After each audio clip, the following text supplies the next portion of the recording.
Hello and welcome back to the Not Just Anime podcast. I'm your host Ruan, and this is the podcast where we uncover the secret lives of anime fans in South Africa, as well as take a peek behind the scenes of local anime businesses.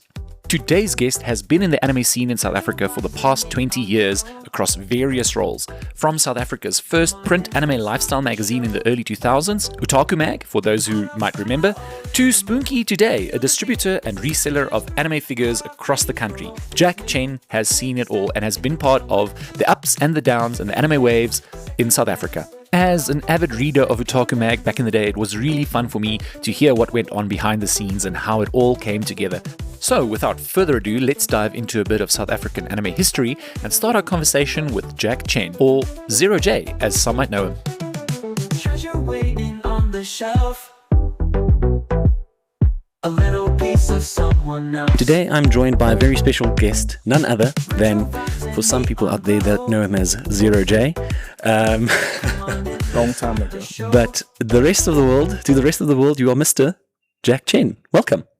Thank you. It's my honor to be here.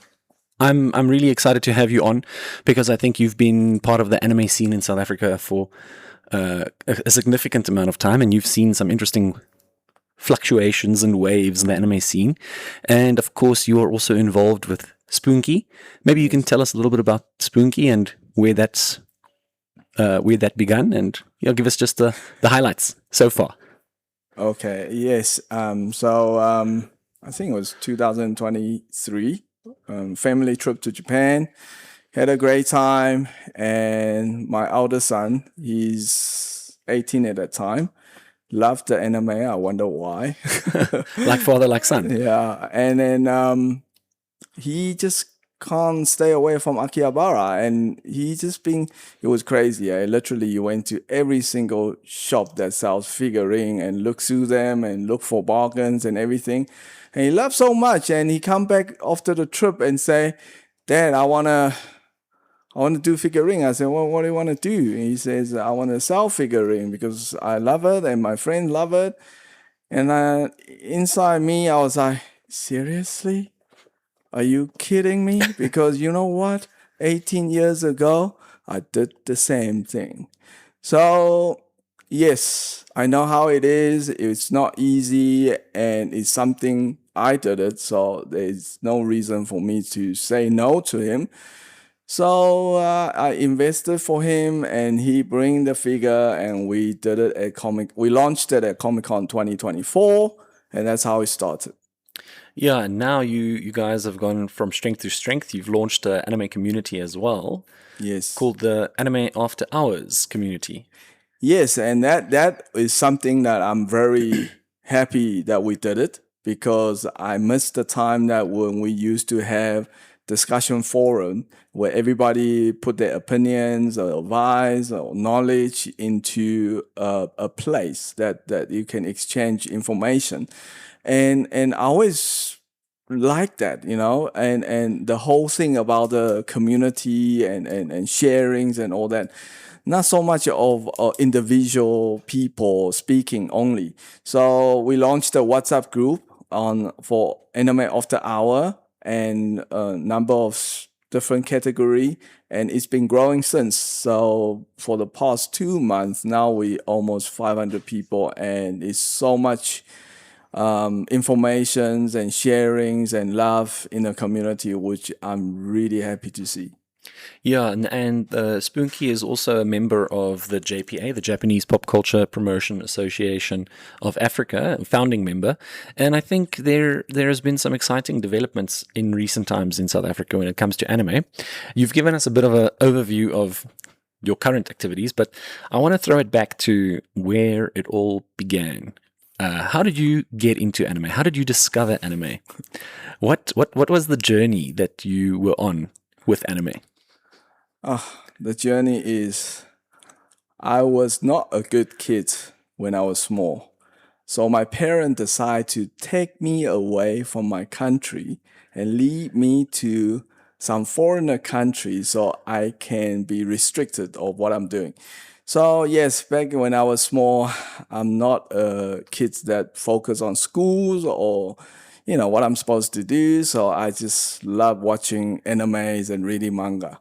And my parents think I'm just gonna become like a gangster or, someone who doing bad thing to society. So they decided to take me away. So then when I come to South Africa, I was very sad. I was very sad to leave all these behind. My anime VHS, I used to go to video shops and rent these, videos, Doraemons and Dragon Balls and all these things. And then I used to go to manga bookstore every day, literally, and to rent books and read it. So my life was just full of these information. And when I came here, not only very sad, I tried very hard to find is any way that I can get my hands on.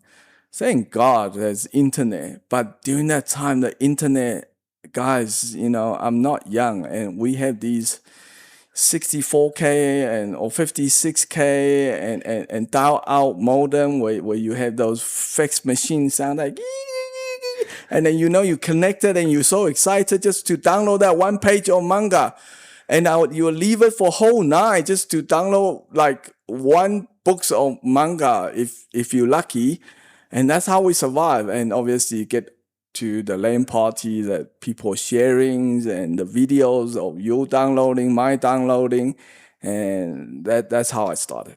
You grew up in Taiwan, right? Yes. And how old were you when you moved to South Africa? I was around about 13, 14. So you completed your high schooling in South Africa. Was it tough being a fan of anime in South Africa without much access, with terrible access to anime and to the internet? Yeah, it was absolutely crazy, man. I never experienced that because I was live and breathe with anime and manga in Taiwan. And it was normal, and everybody don't think it's weird or anything. And in South Africa, there's nothing. And even if you just find very sudden, like in the Asian community, someone who also doing anime, and they were kind of like, don't want to say in the public, and they kind of like, ooh, not to say too loud, people think we're weird or whatever. Weird. And I don't understand it, and because I really love the anime and manga culture so much, because that is something that I grew up with. I see the main character, the friendship, the justice, and doing the right thing and the bad things, and that it motivates me to be a good person, right? To do the stand up and doing the right thing, and it really inspires me a lot in every way in my childhood life. So I wasn't feel ashamed. In fact, I find that they are funny, they are weird. The anime fan here, but that's how it is. Yeah, I am just quickly going to. Sorry, Jack. No problem. Seeing, I underestimated how short you are. I'm sorry, man. Yeah, I'm also not very tall, but at the end of the day, You're crazy. You're like giant to me. Right? No. I'm like a midget. So, you were able to kind of stay in touch with your anime fandom throughout your high school years. Tell me a little bit then, what was your first anime memory? What was the first anime that you were like, whoa, what is this? My first anime, I have to say, I'm really coming from old school, so it was North of First of the North First Star? of North Star. Okay, First of North Star, Kenshilon. And what that really impacted me was the violent, the gruesome, and the main characters are so cool. He doesn't talk much. He just beat up people and doing the right things. And the way the bloodshed and the body explosion, it just blows your mind, because during that time, I think the 80s, it was very conservative, and any of these things would be like not Censored. Good for kids to see. Yeah. But I'm not an ordinary kid. I kind of always doing things opposite than what people expected. So that kind of really draws my attention into this culture. And when you were watching it growing up, was it dubbed or was it subbed? No. Anime? I mean, in back in Taiwan, it's always sub. Really? Yeah, no one do dub. Interesting. Dub would be local. So in Taiwan, I normally all the anime or latest anime, they're all sub from Japan directly. Yeah. And then only when the title or the series being out for a while, then they will localize it into, dubs or even into our own language. That's quite interesting. And this was broadcast on public television. Yeah. Interesting. Very. Well, and if it's through local channel, okay, the public channel, government channel, it has to be dubbed. But all the new stuff is always on a private channel, these cable things, like the equivalent of a DSTV type of thing, Mnet and all these things. Yeah. And what time of day was anime broadcast in Taiwan? I'll be honest with you. I mean, the one they're showing on the TV are too slow. I just run to tapes or video store to rent tapes. That is the latest. I see. So that is the trend. If you're really into this culture, you will hit the video store like every day, and then they will actually send you notice or letting you know the schedule of these things that will be arrive in store. So it's more like a imported rights through the distributor and dealing it privately. Interesting. Yeah, that's very interesting. I think when I was growing up watching anime, we only could get like Dragon Ball Z movies at the dubbed in English. I don't even think we had sub in the video stores. But quite a different experience growing up with anime in Taiwan versus growing up with anime in South Africa. Tell me. So obviously your passion for anime started at a young age, came to South Africa. It was tough times to find anime here. How did you, after that, turn anime into a business? How did you get how did you get to a point where you said, listen, I'm going to work in this local anime industry? Well, maybe start with what's your professional background? What work were you? How are you paying the bills? How are you paying for the DVDs? So I was I was not good at study, so I don't know how I go through the high schools or I went to a technical now, obviously also called university. But my passion is about technology, and because I think about it, it's because technology allowed me to get access to anime. That's why I like technology. Okay, so I was always involved in computer and IT field. And through that experience, and I managed to able to collect a lot from the internet. And I get to meet people who does the same thing. Okay, so we got this LAN party where we gather together and we exchange what we have and these kind of things. So that's how I barely through my high school or university time with anime craving. Okay, and I think anime is always passion comes first. It's not necessary for me business first. My intention was always I wanna share this. I love this, okay, and I need people to help me, and we help each other to get these resources. That's how I tap into the community, and I find out there's actually not a lot at that time compared now, but there's actually people who interested, and we are all very passionate. And I think it will be even more passionate than people now. Yeah, I mean, I think that is the funny through line that I've seen with anime fans, especially anime fans of like the 90s and 2000s. Is back then anime was very much like a subgenre, a subculture. Very little was known about it in the public view.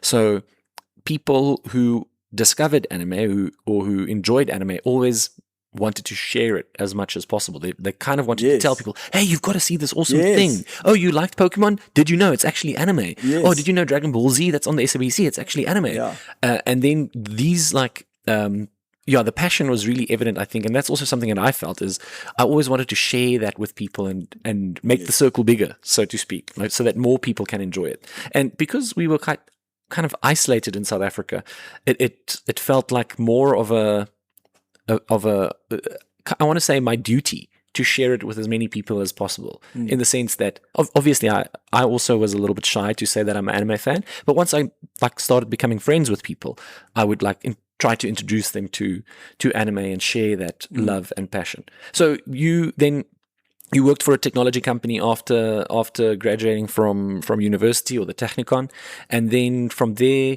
maybe chat us a little bit through Naked IT and the internet cafes that you set up. So yes, I was working for a IT company, international IT company, and so I know the internet. I mean the computer business in South Africa quite well. And again, I think it's just my character. I can't just do what people tell me to do.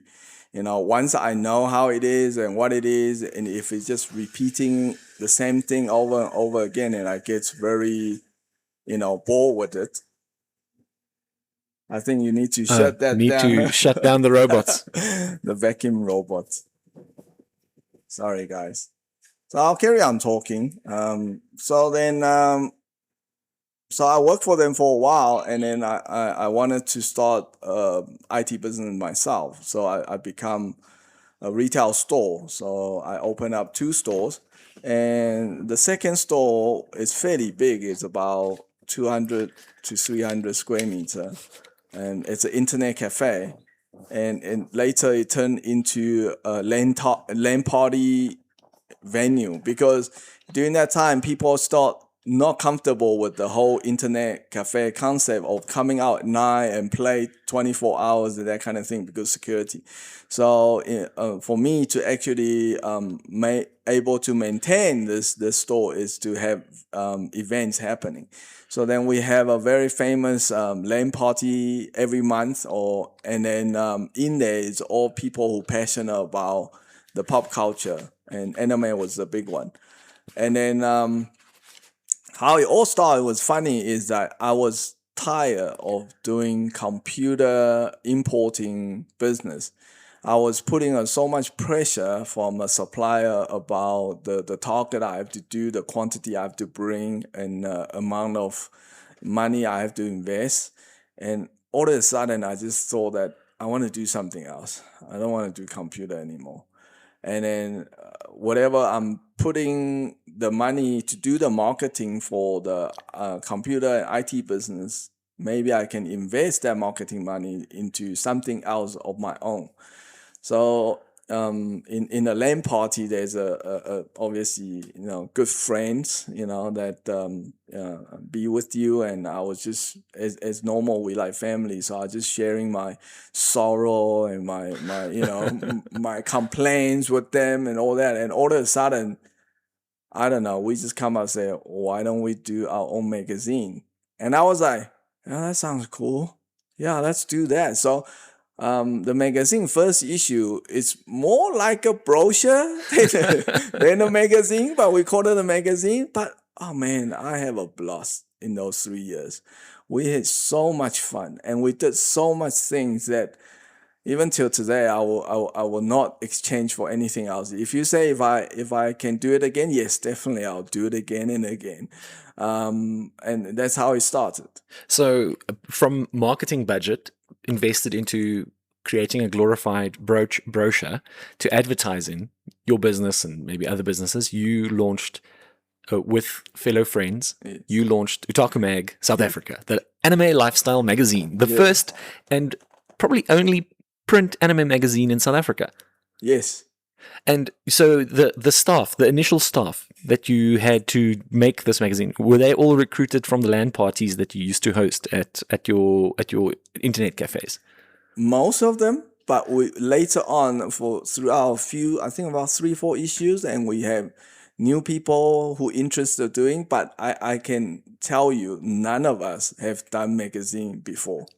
So it was a completely so there were some challenges, I assume. What were the things that surprised you about doing a magazine? Was it immediately popular? No. But we did get support. We launched it at Rage. Everybody know Rage. It's a local born gaming exhibition, and I think we joined Rage when they just started the second one, so it was very early stage.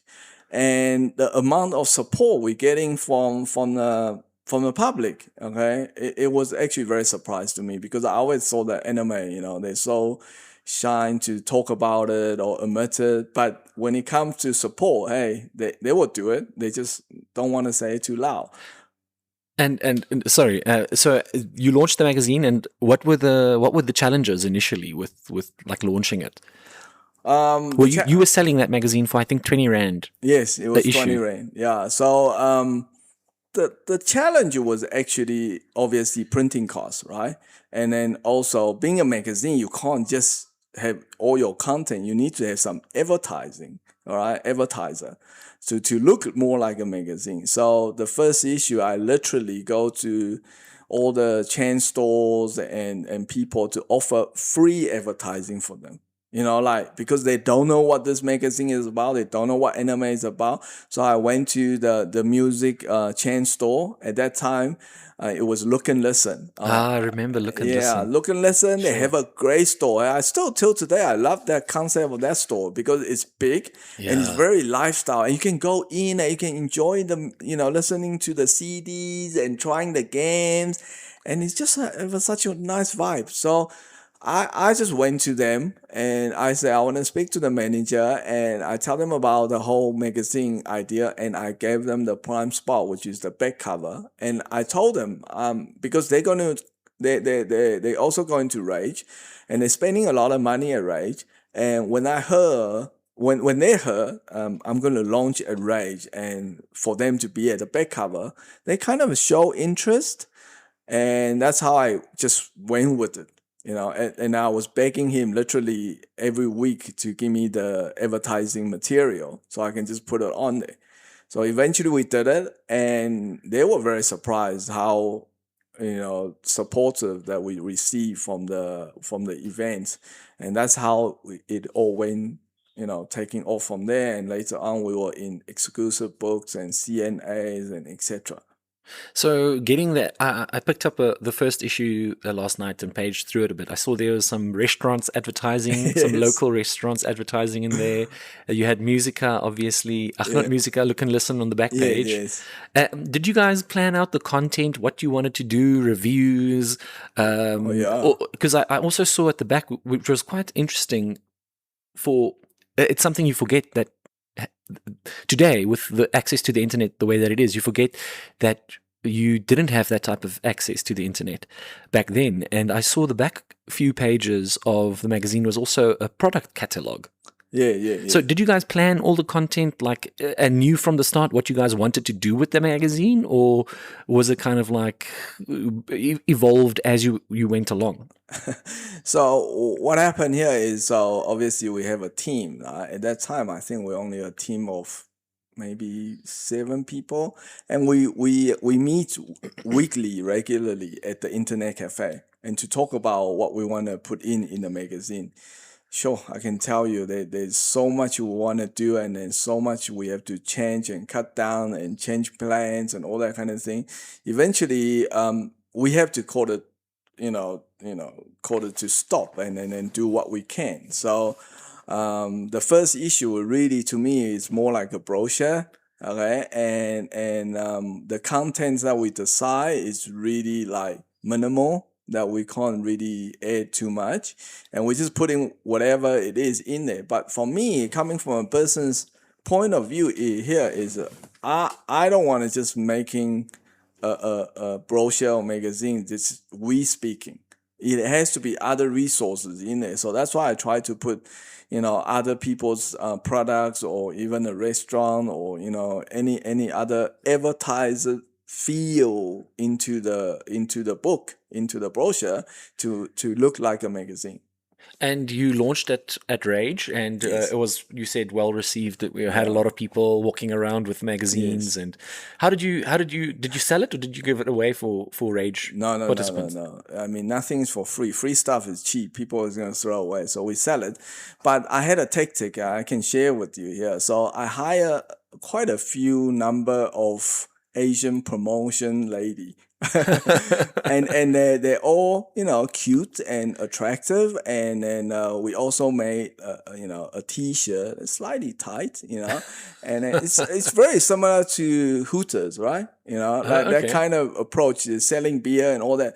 And my take to them here is like, ladies, I'm just a startup business, and if you want the reward, you have to earn it. So every copy we're selling at 20 rand, and they get 5 rand per copy Oh, of wow. what they Okay. sell. So some incentive, huh? Yeah, it's quite a nice incentive, and these guys at Rage, when a cute little Asian girl comes in, they will do whatever she told them to do. They will take that $20 or more, or they might buy more than one copy. So we were sold out. I didn't print too much for first issue. I think I only did like 1,000, 2,000, less than 2,000 copy. So we were all completely sold out, and the ladies were happy because they got, nice pocket money, and it wasn't like they have to Work super hard or anything. yeah, and obviously people can't touch them or anything like Yeah. that, and so that was nice. And the good thing was that Look and Listen got to see everyone carry that magazine with their advertising at the back, and they were super happy. And then I think that kind of word kind of spread, and then that's how we got into other retail stores as well. Yeah. So the exciting thing about the Otaku Mag, I think I caught on a little bit late, like from issue 3 or 4, and it was available in our local Look and Listen, because I know there was a big outlet for. I always went to Look and Listen, and the magazine was bi-monthly, right? Yes, Every yes. second month, Yeah. $20. Yes. And the big thing that I think was genius from you guys, in my opinion, was you launched otakumag.co.za forum. Yes. And that was where I, as a school kid, went into the computer lab, and I was just like on the forum, Yes. seeing who's replied to my messages, asking questions. How many members did you end up having on that forum? Sure. At the end, I think we got quite a lot. I mean, literally everyone the magazine I saw every month, it was coming close to 10,000 copy every issue. And I think literally we had like 6 to 7,000 active user on the forum at that time. Yeah. That's a significant number, Yeah, because that this was is the big. early days of the internet. This is Yes. early days of this is around about the time that ADSL started becoming more available, but it was still expensive Yeah, to very have expensive. to have internet access. And anime was on the TV at that time. Like SABC had a couple of shows: Yu-Gi-Oh, Pokemon, Dragon Ball but Z. the main thing was Animax, right? And Yeah. then we even contacted them, and we never launched it, okay, but we even made an ad about our magazine on their channel, and they even took it. I even still have the tape today. Oh wow, I'd love to see that. Yeah, and I don't know, I don't have a machine to play the tape anymore. But we can make a plan. We can make a plan. But we made the ads, and we're about to go and all that, and then things didn't work out. Yeah, the anime community back then was, I think, big but very much growing. Do you think the anime community now, compared to then, is bigger in South Africa? Well, it's a lot bigger. I mean, back then there is a community, but it's nowhere close to sustain any business, But I have to say the community was very passionate, very loyal to this culture, and people like you say, people just want to spread this goodness, this happiness to everyone. So I think that is the big difference. But now with the scale, I mean, yes, South Africa compared to other country, we still relatively small, but there is definitely a potential to get to where the rest of the world is. Tell me a little bit about. I want to chat about things that you're active in currently in the anime space, but I do think it is vital to also give people a context of where you need to know where you've been to know where you're going, right?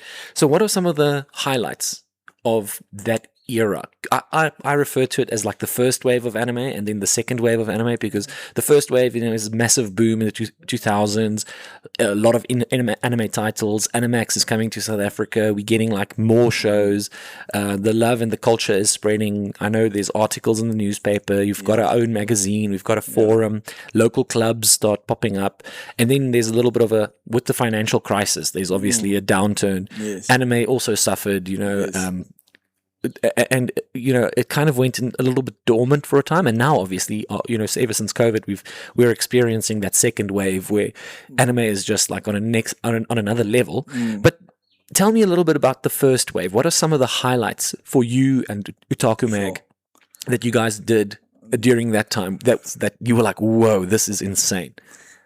Well, man, there's so much happiness there. We can start off with the local. So we did a road trip. Okay, so we had an event at UCT with Genshiken, and that was beautiful. I mean, there was people literally come to the events like 3 o'clock in the morning just to line up and get the copy that we signed and all that. I was really touched. I never actually saw.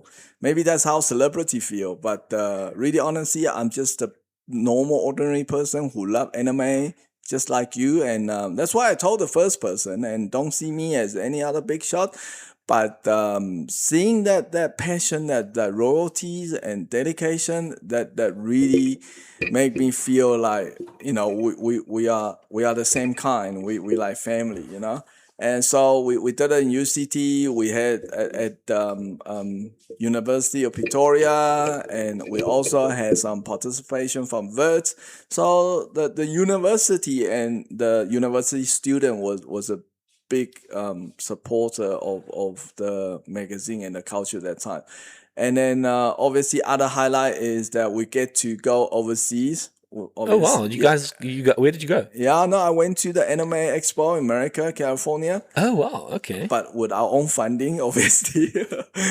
But it was nice that we being accepted as a press. Oh, so you guys went you're a magazine. So. Yes. That's yes. awesome. Yeah, so we got accepted as a press, and we got our press badges and the armband, so I can walk around and interview people. I got access to speak to I actually spoke to Full Metal Alchemist director and the Gundam voice actor and all those cool things. And what makes me so happy is when they hear Miami Africa, which is South Africa in Japanese, they were mind blowing because they were like, what? Anime in Africa? They only know lion in Africa or elephant in Africa, but anime in Africa?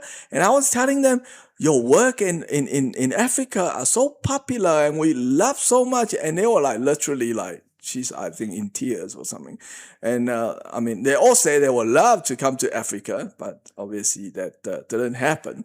So the Anime Expo in America was a big highlight for us. And then later on, obviously, do you remember which expo it was? Was it New York or was it Los Angeles? No. The one that we went was AX Anime Expo, and it was back in that time. I remember clearly it was in Yao A. Yeah. Okay. So then later on, obviously, another big one is we get to visit Japan. Okay. So it's the anime kingdom in the motherland of anime. So we gotta go.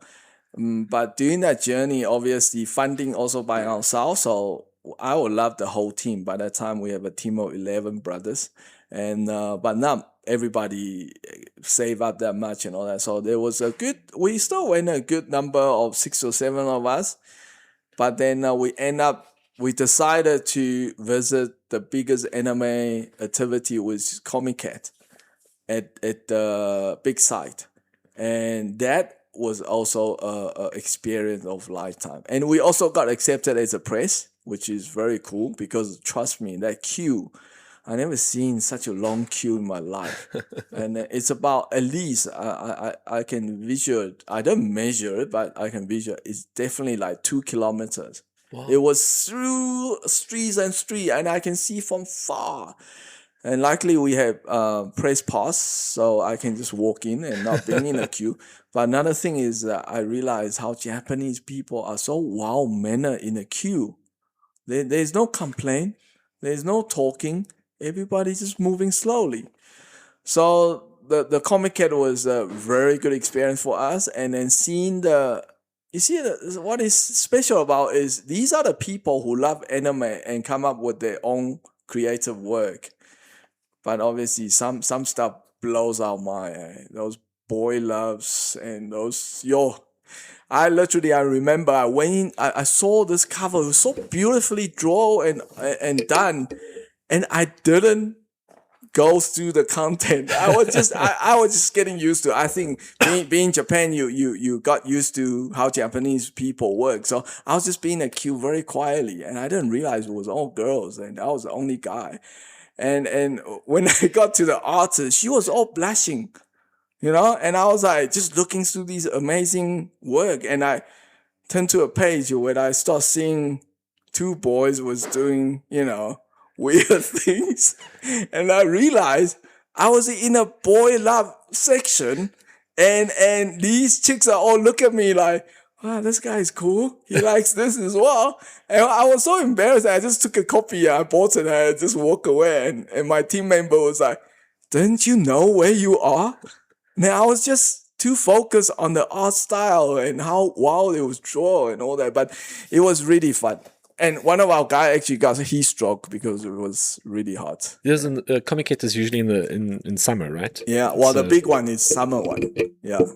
Yeah, that is a monster of an event. And I mean, what I want you to date this a little bit. What year was this, more or less? Sure. The magazine was launched in 2008. No, magazine was 2005. Was this magazine 2005? No. It's 2005. I checked it last night. Oh. First issue was, I think, 2005. So then it 2004, must be, 2000. Yeah, 2005. For us, would be definitely 2007 or 8. It was Towards the end. Towards the end, yes. And then that was a highlight. Another highlight is we got MHK interviewing us because they were doing a show to covering all the anime fans around the world. So they came to Africa as well. So I took them to Soweto. We made a plan to show some local people watching Dragon Ball Z in their house and show them the township. And then that and then we also do a little cosplay, a little quick event for them. That was pretty cool as well. That's awesome to get that international recognition.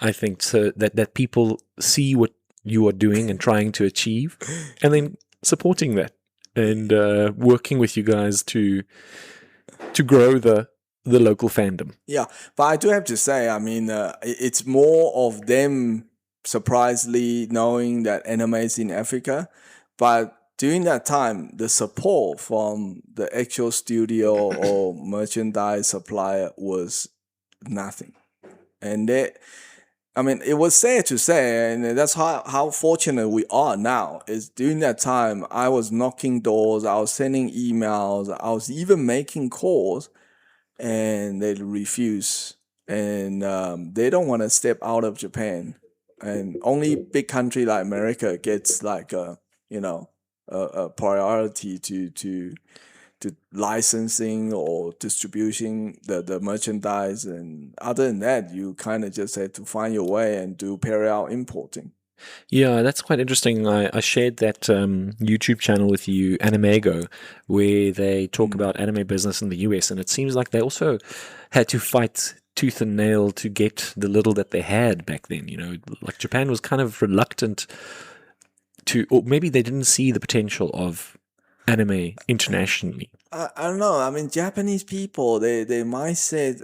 I'm saying it. I'm also Asian, but they're very. It's a good and bad. They're very proud of what they're doing, and they're very protected of what they're doing, and they don't easily just kind of let it go or spread if they don't figure out what they're gonna get out of it, or the benefit or the results and etc.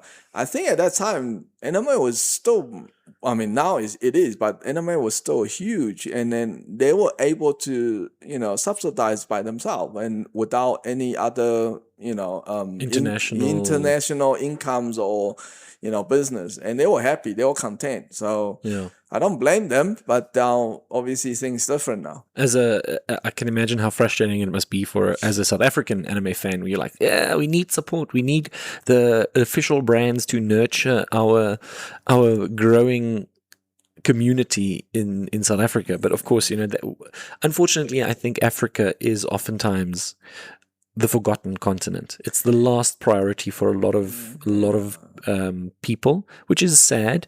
But I think that also has led things don't fall into our laps. So we work hard for what we have, and we're passionate to try and get it here. But it's okay. I mean, there's good and bad. The way I see it here is, I mean, they can go and do it themselves and then being successful. And yes, we don't have the opportunity, but we also have the benefit of seeing how things are developed and learn from that and take from that, and to avoid all the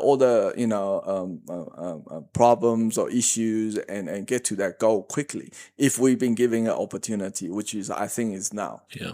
So maybe just to kind of end off the first wave of anime, what do you think are some of the things that you learnt from that first wave? I mean, obviously it was a very different time then versus now. Back then, anime wasn't as easily accessible as it is now. But what would you say is like the one thing that sticks with you when you look back, that you're like, oh, I need to remember this is where we came from?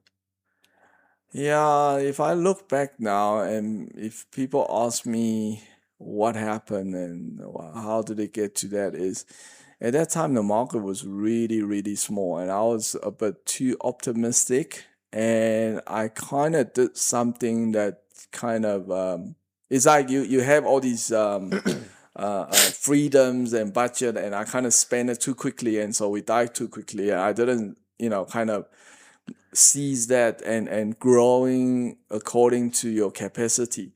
So that time it's very hard to just live on the anime market or business, but that's how it is, and that's the sad side of it. But I still till today have so much confidence and believe that this culture or this market definitely will reach to its scale and its full potential, and to sustain a person's professions or livings and all that.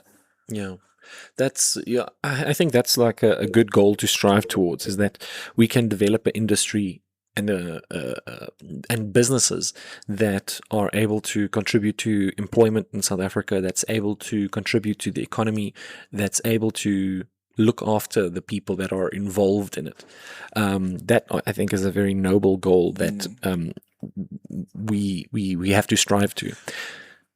Just to add on, I really think where we are now in South Africa, it's very similar to the early stage of US and Europe.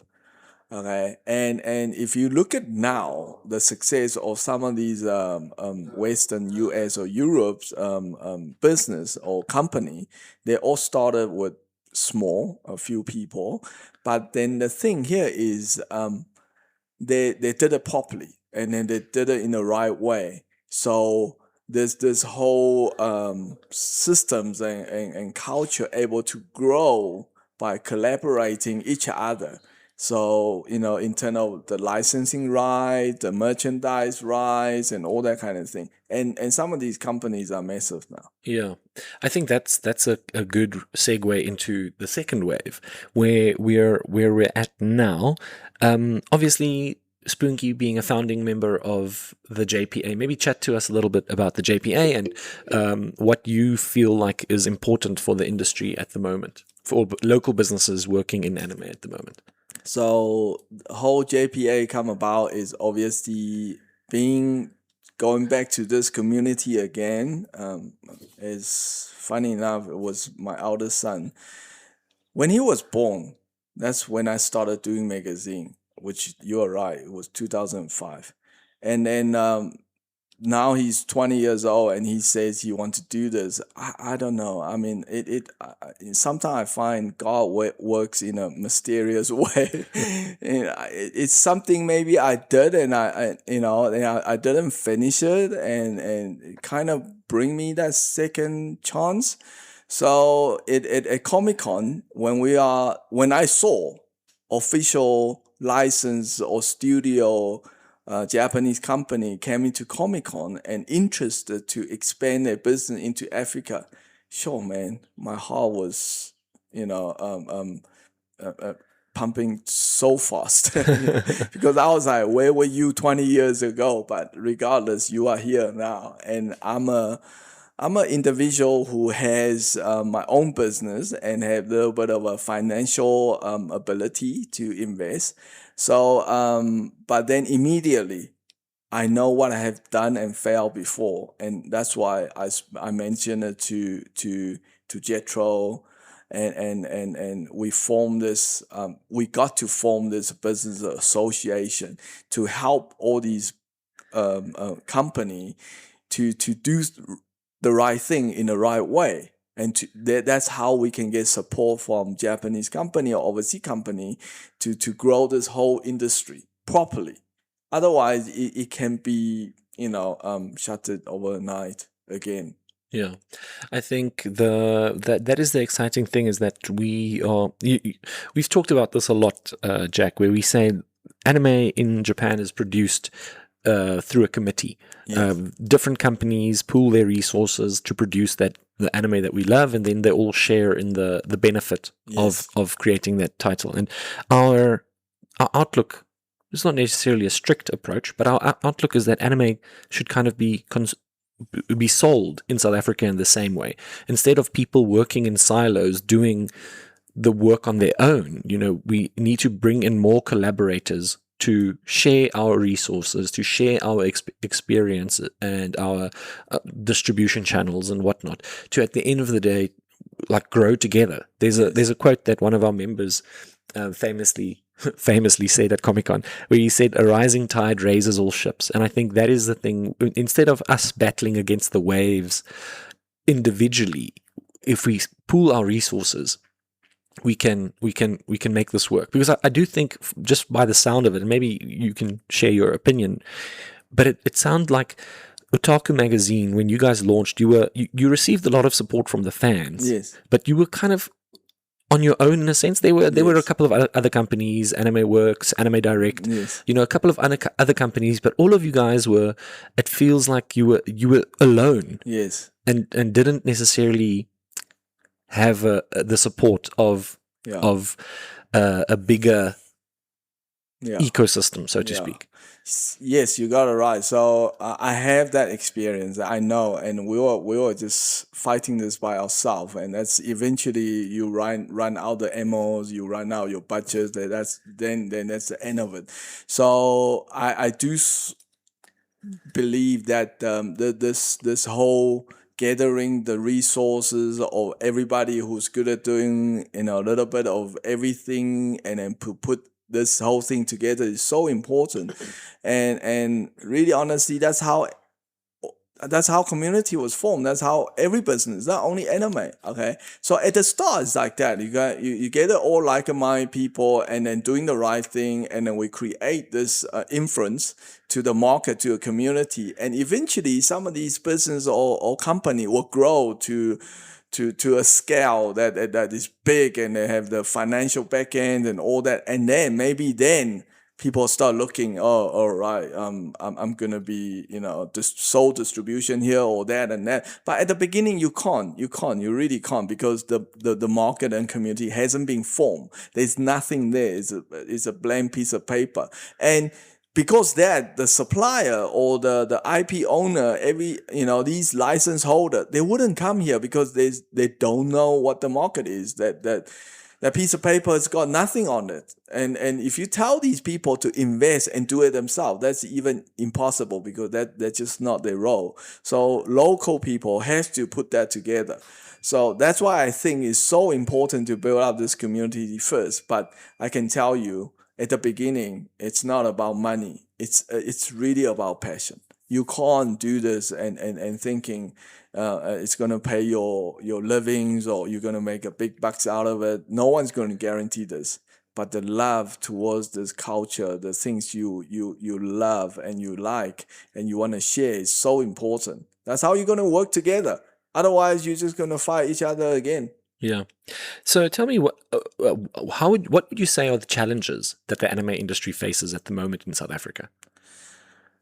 The challenge is the same as any other business. People are kind of, protected to themselves, to open to others, and thinking of he's gonna, take my customer, or he's gonna, do this and that, and not seeing the big picture of like growing this community to be above the surface, so everybody can recognize it, and all the corporation can understand and then participate.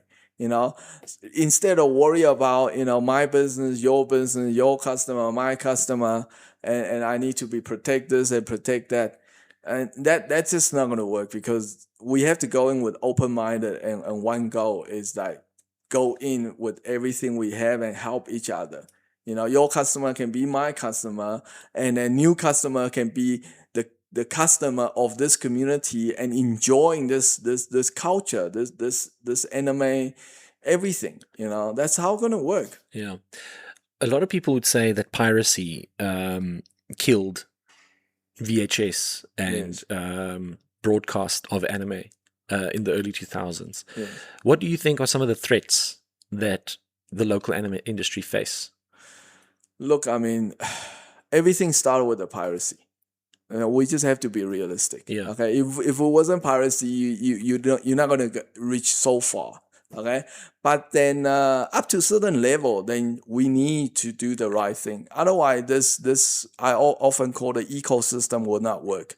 People create these contents. Okay, the creator, content owner, license holder. They need to live as well. They need to be supported as well so they can create more better things. We can't keep on just taking their creation and benefit from it and not giving anything to it. And they will never come here to contribute that kind of action.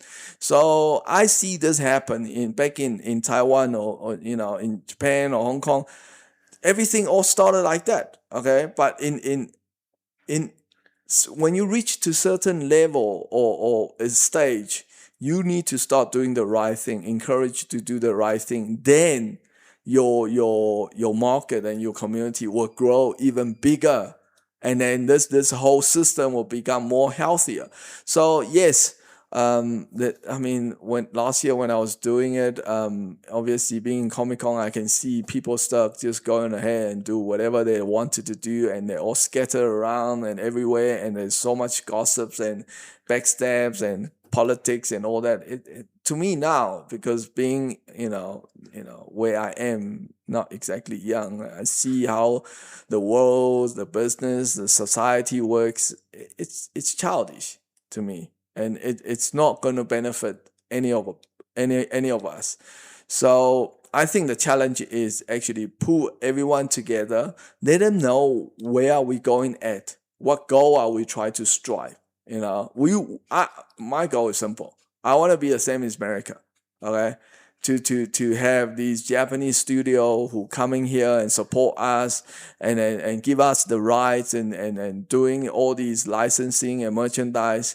That's how it is. But if we still allowing all these counterfeit or illegal license usage and all that, it will not happen. We were still gonna be free market, and buying bad quality product and bad merchandise being taken advantage of, essentially. Yeah. So that.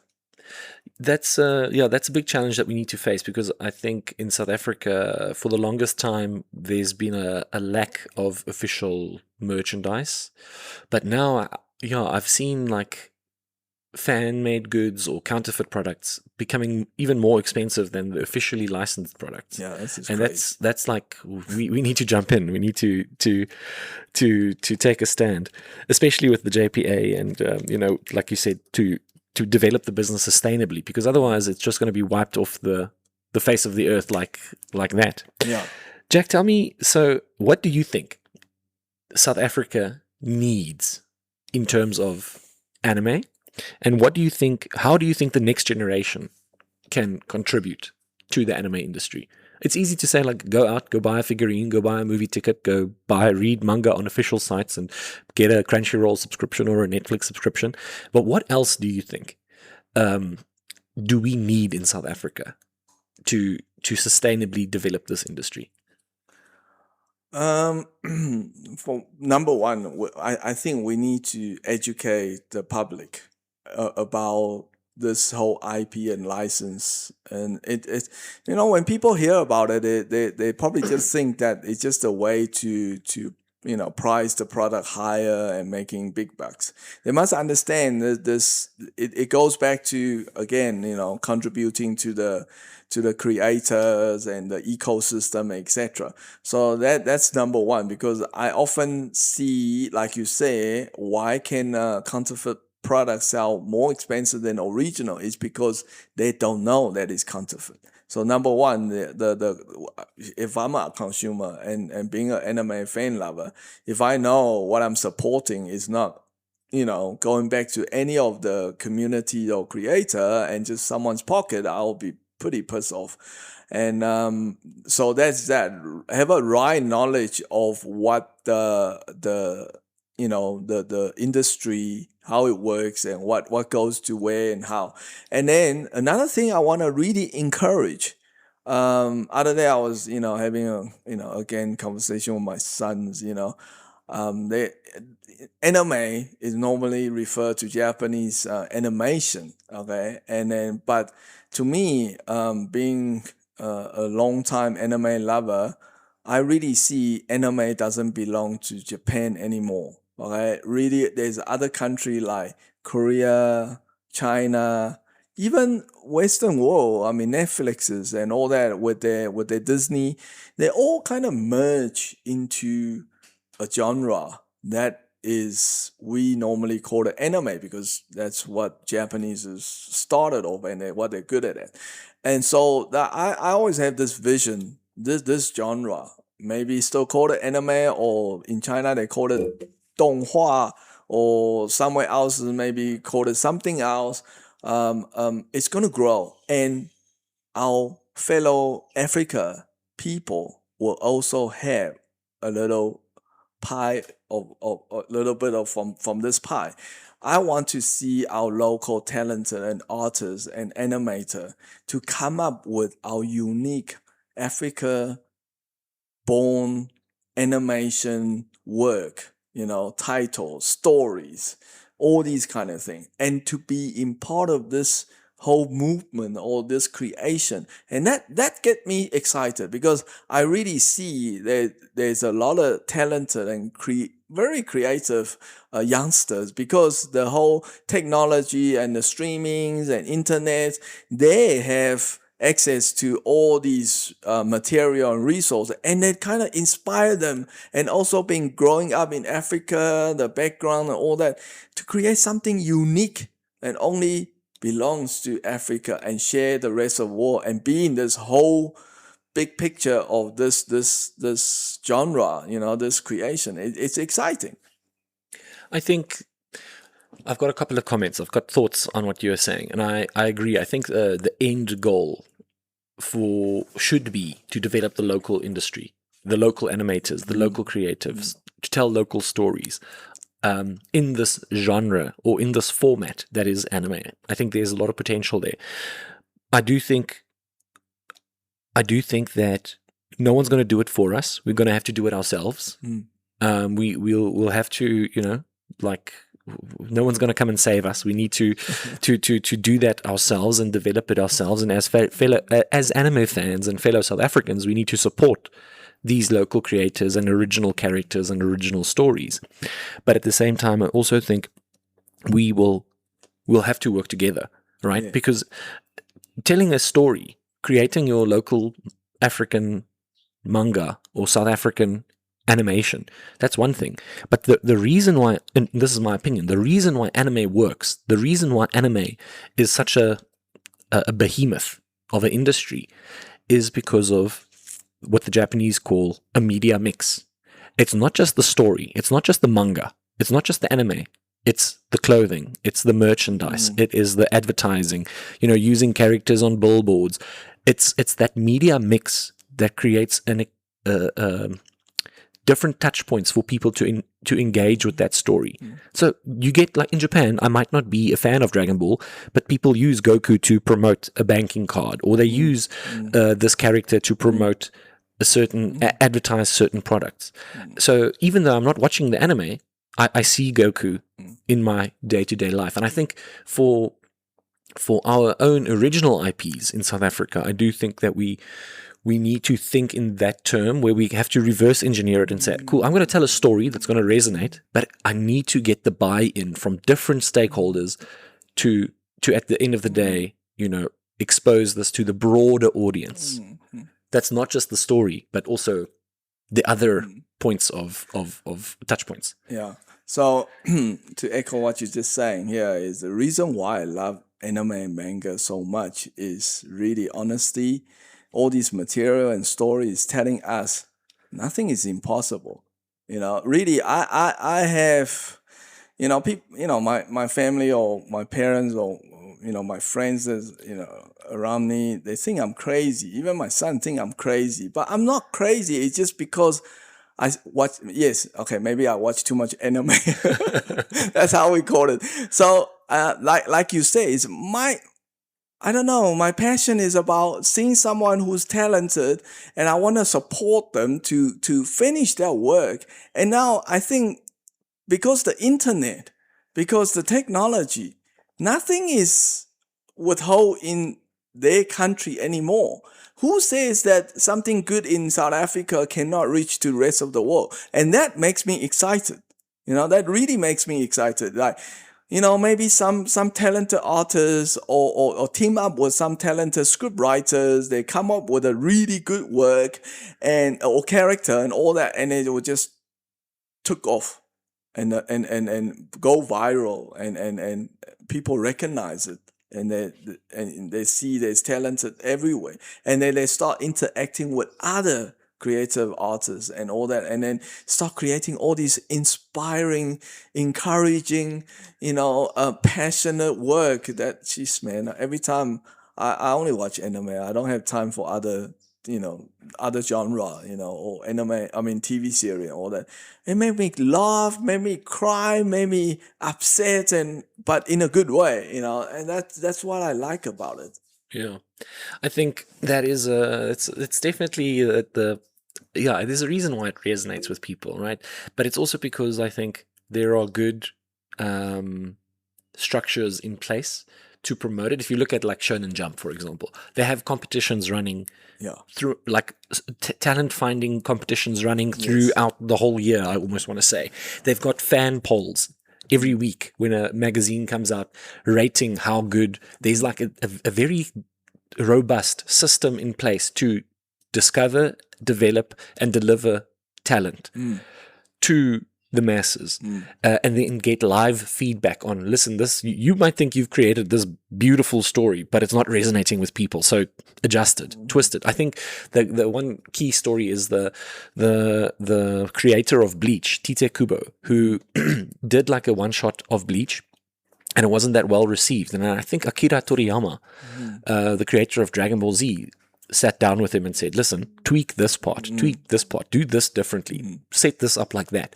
And then after that advice, Bleach just exploded, But it is, I think, as South Africans, we do need to be open to receive that input and advice from fans. You're not necessarily creating it for your fellow artist. You're creating it, if you want it to resonate with people, then you need to listen to the people as well. That's why the community is so important, and that's why I think having a place that people can exchange some ideas or getting some feedbacks and all that, and good and bad, you kind of have to just sit with that and use your wisdom to differentiate. But that at least don't just sit there and by yourself in your room and think, oh, this is a way to do it, because then you just gonna run into a brick wall. Jack, I want to wrap up this conversation and by also saying thank you very much to agreeing to this. I think we can probably dive in a lot deeper on a lot of different topics as well, but maybe like some final thoughts. What gets you excited about the South African anime industry or anime in South Africa, and what are you looking forward to? What can the people look forward to? What are you excited about going forward? Well, what I'm excited about, because I do travel a lot internationally, and I see what the rest of the world has done with the anime genre. And when I come back to South Africa, don't take me wrong, I love this country. Living standard is amazing, and I wouldn't want to leave here. But I just see South Africa is like a blank piece of paper. I mean, nothing has been done, and there's so much potential. Obviously, I learned a big lesson is that you have to go and evaluate how big is this market. Is it worthwhile for you to invest? So how much, and then how much are you going to get back? But I really think that recently, last year, this year, just being at Comic-Con, and now we're going to Rage, I think now is the time, and that to make whatever is happening rest of the world to be the same for South Africa. That's what I'm very excited about it. So I mean, we formed a community. We start bringing licensed merchandise eventually after 20 years, and then we start educating people, getting people supported. So everything is making me excited. Yeah. Do you have a message for international stakeholders or Japanese IP owners when they look at South Africa? What is the message that you want them to hear about South Africa? My message is like, better come now, because otherwise you're gonna get too late. Someone else is gonna lead the market and build the foundation, and then you're gonna listen to them. But when you come and then actually partner and grow in this market, then you become one of the important role in this whole movement or industry. So I will encourage the Japanese people to step out, although they already did, and then because everywhere else is kind of reaches the limit. And I mean, where else is you gonna find a market that it's like untapped? I mean, whatever you do, it's a plus from zero to infinity. So this is the place. What are you waiting for? That's a good message, Jack. Thank you. More importantly, what is the message that you want to share with fans? You've got everyone listening to this podcast now. If you can have a message that you want to share with South African anime fans, what would that be? For the fans like myself, is really I've been loving these things for so long, and nothing's impossible. But obviously, we also have to face the reality to grow this healthy, better community together. So just it's like any other anime. Do the right thing. Okay, don't just compromise. All right. So knowing everything and dig into what you really love and passionate. And yes, you can be whatever you want to be. You can be the artist, the mangaka, the animator, and live the dream, because you're still young and you have time. And now is really a good time. And then there is a lot of opportunity. But don't compromise. Really find out yourself and make that decision. And do the right thing for what you love. Awesome, Jack. Thank you so much. I really appreciate those words, and I really appreciate you sitting down with me on the Not Just Anime podcast. Thank you for the work that you do. Yeah. We appreciate you. We appreciate that you've been slugging away at this for more than 20 years. We appreciate the fact that you're still here, still with the same energy, and still fighting to make anime a viable business, industry, environment, yeah. ecosystem in South Africa. Thank you so much for that. It's only a pleasure because I really love this. Awesome. Thank you so much. Thank Jack. you. Thank you. Always the move, feel the beat.